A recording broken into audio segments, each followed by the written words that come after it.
Hey guys, welcome back to the channel. Today we got a brand new movie review for you. Today we're going to be talking about Indiana Jones and the Dial of Destiny, the latest and the last entry of Harrison Ford's Indiana Jones outing. I'm sorry that there hasn't been any videos in the last few days. I've been super busy, but we're going to get 2 out today, so make sure you hit that subscribe button and like the video as you get you notified, and it helps new people notice this channel so we can keep growing towards 300 subscribers. Now let's talk about Indiana Jones and the Dial of Destiny.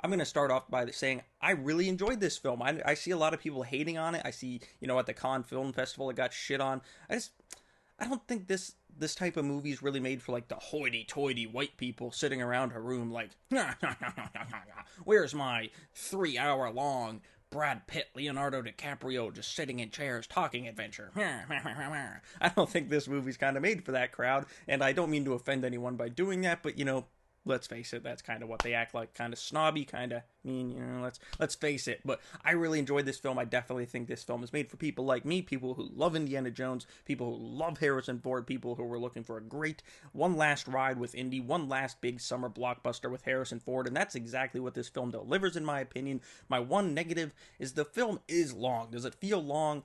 It doesn't feel like boring long. It doesn't feel like dragging long. It just feels like, hey, my bladder's really got to release. Like, this is pushing 3 hours, and you definitely might want to take an extra cup into the theater with you to pee in during the adventure, because you don't want to miss any of it. Harrison Ford is fantastic as Indiana Jones. In the last one, Kingdom of the Crystal Skull, it did feel like at times he was kind of phoning it in, just kind of there for the paycheck that was going to be delivered. This one, not the case. He definitely is, charming as ever as Indiana Jones. It feels like original trilogy Indiana Jones, which I loved. You get to see Phoebe Waller-Bridge join him in this adventure as his goddaughter, as you saw in the trailers. I did like her character. There were times where I thought she was kind of getting annoying, where she's like, I'm in it for the money. Hey, Indy, did you know I'm in it for the money? Hey, little boy, did I tell you I'm just in it for the money? Like, she says it a lot, and she references a lot that she cares about nothing except money, when it's very clear she cares about a lot more than just money. There was a little boy in this film. I don't know the actor's name, unfortunately, but he was really good.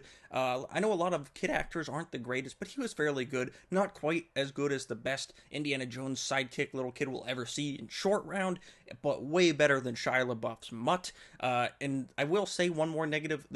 Things get a little wacky with this kid towards the end. Like, he just knows how to drive everything. I don't think that's spoiling anything. He just knows how to operate any machinery with no training whatsoever. He even admits he has had no training with a certain vehicle, yet in 2 seconds he is flying it, driving it. He's just doing everything and doing it perfectly, no struggle at all. I thought that was kind of like, I don't know about that. It kind of reminded me of like little Anakin Skywalker flying around at the end of Phantom Menace, no problem whatsoever. Just kind of reminded me of that, but hey, it is what it is. It was just a small little nitpicky thing. I thought the kid's performance was actually pretty good. Mads Mikkelsen was great in his role. While I thought the villains of this film were kind of underwhelming, he was the best out of the bunch. Boyd Holbrook plays one of his henchmen, and I thought Boyd Holbrook was completely wasted in this film.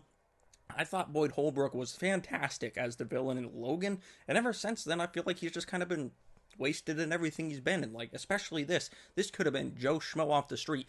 I could have played his role. Like, he does nothing of substance in this movie. He's literally just there to be, a sidekick henchman guy, and he has like maybe 10 lines throughout the whole movie. I seriously don't understand why it was Boyd Holbrook. Like, did casting him really bring some more tickets to the box office? Like, they could have cast any schmuck in this role and it could have worked just fine. It didn't need to be Boyd Holbrook. I liked seeing him, but he got nothing to do. He just stood around with his big, thick 70s porno mustache, and he just didn't do anything. It was kind of upsetting, so I love me some Boyd Holbrook, and just the rest of the cast as well is fantastic. Just Toby Jones. I love Toby Jones. He's got a small role in this. It's so cool to see, like, someone that looks like Toby Jones. That looks like someone that would be, like, a little, sneaky weasel that's cowardice and afraid of everything.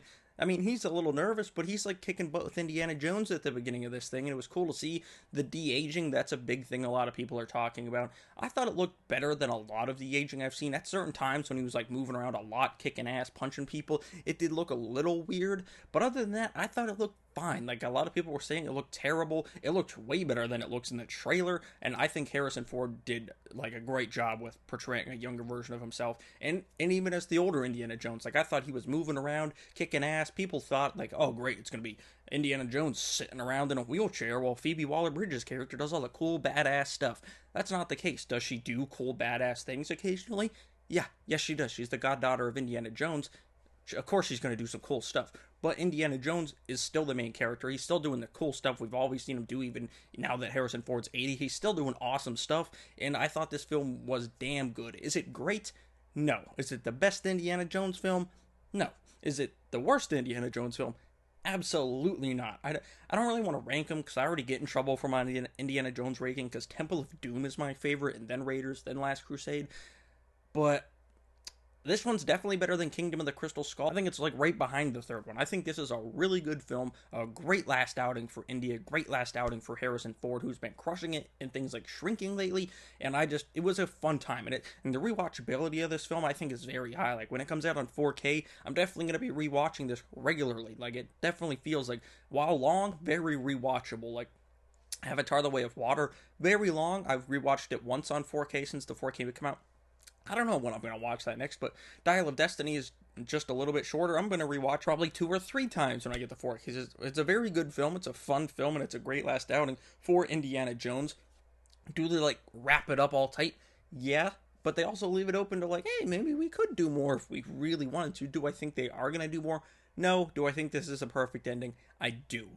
The only thing missing would have been if we got like a short round scene, like if they reshot something and got short round in there. But we do get some, past characters from Indiana Jones without spoiling things. We get some cool past characters from Indiana Jones throughout this. So I'm going to give Indiana Jones and the Dial of Destiny an 8 out of 10. I think this is a very good film. Not quite great, but a great last outing for Indiana Jones. Let me know down in the comments below with what you thought of Indiana Jones and the Dial of Destiny. Is it your least favorite? Is it your most favorite? Do you want to see more Indiana Jones adventures with or without Harrison Ford? Let's talk down in the comments below. Make sure you like the video and subscribe to the channel. Thank you all for watching. I'll see you guys right here next time.